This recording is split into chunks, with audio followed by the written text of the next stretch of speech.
रात के करीब 11 बज रहे थे। सड़क पर इक्का दुक्का गाड़ियां चल रही थी।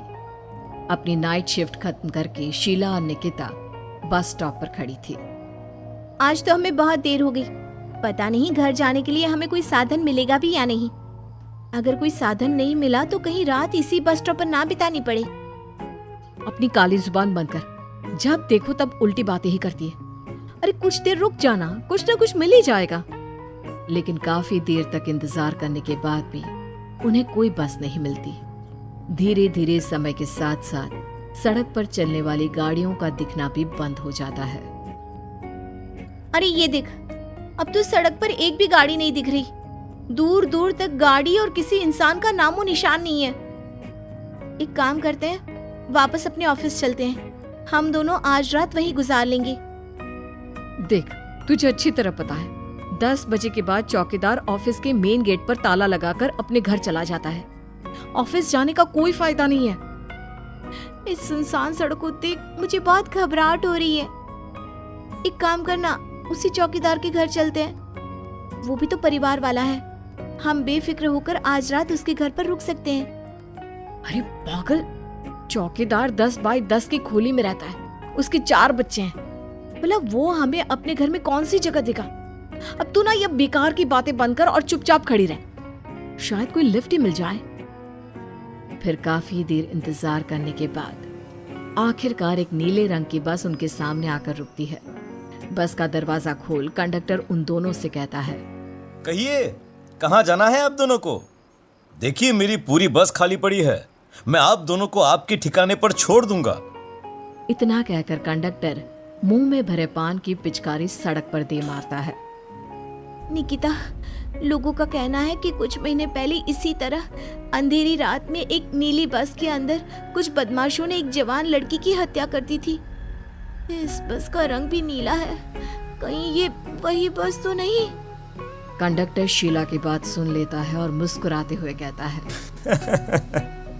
देखिए मेम साहब, उस घटना के बारे में मैंने भी सुना है। माना कि उस बस का रंग और मेरी बस का रंग एक है, लेकिन दुनिया में नीले रंग की एक ही बस तो नहीं है ना। ये तो सिर्फ एक इत्तेफाक है।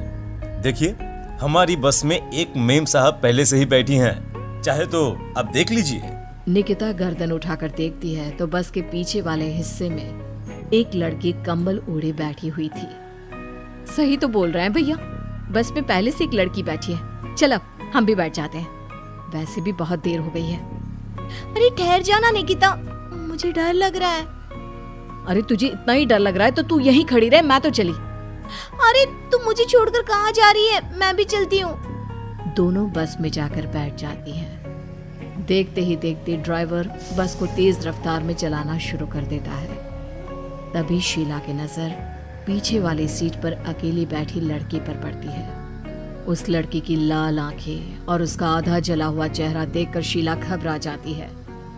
सुन निकिता, हमारे पीछे जो लड़की बैठी है ना, उसकी आंखें एकदम खून की तरह लाल और चेहरा किसी चुड़ैल की तरह डरावना दिख रहा है। अरे छोड़ ना, कौन कैसा दिखता है, मुझे इन सब बातों में कोई दिलचस्पी नहीं है। मैं थोड़ी देर झपकी लेना चाहती हूँ, इसलिए अब तू अपनी बड़बड़ बंद कर प्लीज। बेफिक्र निकिता अपनी आंखें बंद करके बैठ जाती है। दूसरी ओर बस जंगल के रास्ते में पहुंची है। चारों तरफ घना अंधेरा और साथ ही जंगल में मौजूद जंगली जानवरों की डरावनी आवाजें शीला को और भी ज्यादा डराए जा रही थी।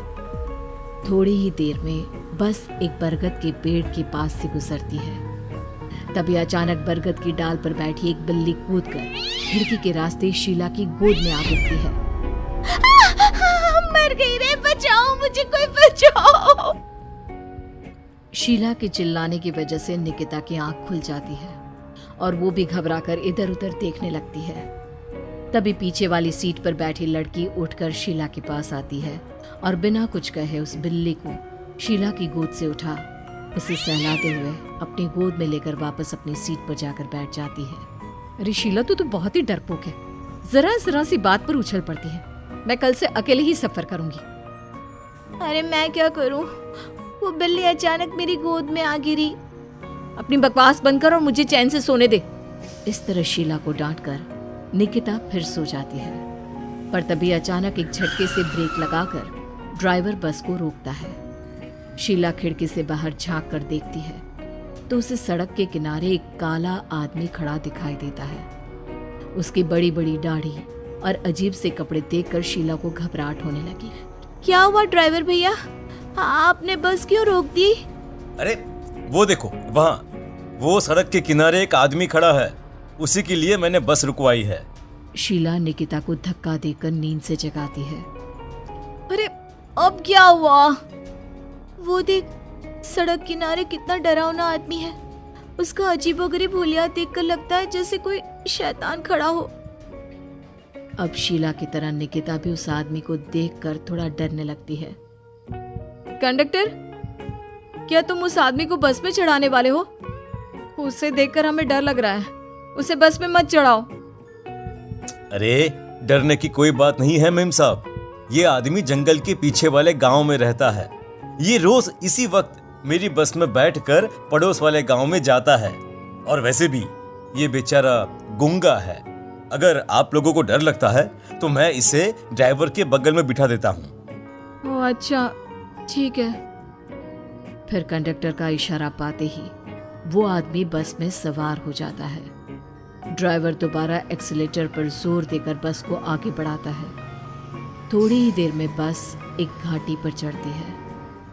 बस के एक तरफ गहरी और डरावनी खाई थी, पर ड्राइवर को इस बात से कोई फर्क पड़ता नजर नहीं आ रहा था।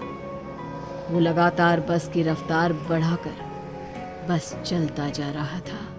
ड्राइवर भैया, आप देखते नहीं क्या बगल में इतनी गहरी खाई है? बस की रफ्तार लगातार बढ़ाए जा रहे हो, थोड़ा धीरे चलाओ ना। अरे मेम साहब, घबराने की कोई बात नहीं है, ये तो मेरा रोज का काम है। मैं तो यहाँ इसी रफ्तार से बस चलाता हूँ। अब बेफिक्र होकर अपनी सीट पर बैठ जाइए, आपको कुछ नहीं होगा। ड्राइवर के कहने पर निकिता शांति से बैठ जाती है।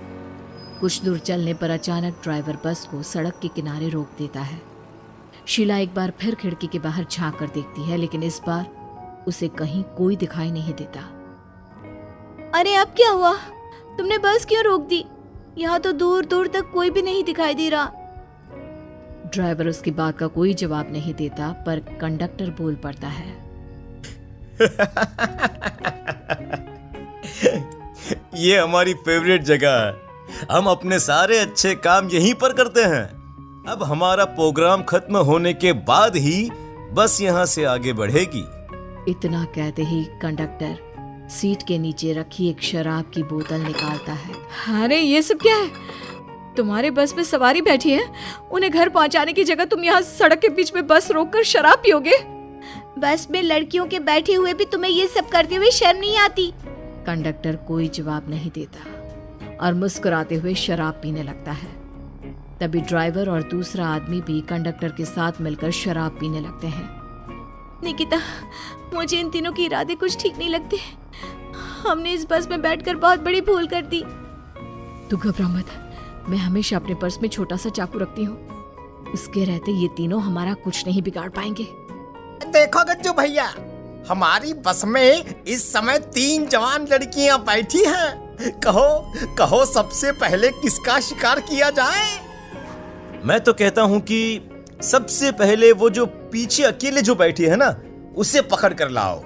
उसके बाद इन दोनों का प्रोग्राम फिट करेंगे। ठीक है, जैसी तुम्हारी मर्जी। अब वो आदमी पीछे वाली सीट पर बैठी लड़की के पास पहुंचकर उसका हाथ पकड़ लेता है, लेकिन तभी अचानक उस लड़की की आंखें जरूरत से ज्यादा बड़ी और लाल होने लगती है। उसका चेहरा गुस्से से लाल और उसके मुंह से नुकीले दांत दिखने लगते हैं। अरे अरे अरे ये क्या? ये लड़की अचानक इतनी खतरनाक कैसे बन रही है? इतने में वो लड़की उस आदमी को उठाकर वहीं सीट पर पटक देती है। मुझे हाथ लगाएगा, तेरी इतनी हिम्मत! जोर से चीखते हुए वो लड़की उस आदमी पर हमला कर देती है और पल भर में ही उस आदमी का काम तमाम हो जाता है। ये देख ड्राइवर और कंडक्टर के होश उड़ जाते हैं। इतने में ड्राइवर अपनी जान बचाने के लिए तुरंत बस से बाहर कूद जाता है, पर तभी बस के पीछे की तरफ से तेजी से आ रहा एक ट्रक उसे कुचल कर चला जाता है। एक ही पल में अपने दोनों साथियों की मौत देख अब कंडक्टर के हाथ पैर कांपने लगते हैं। ये सब देख निकिता और शीला के भी होश उड़ जाते हैं।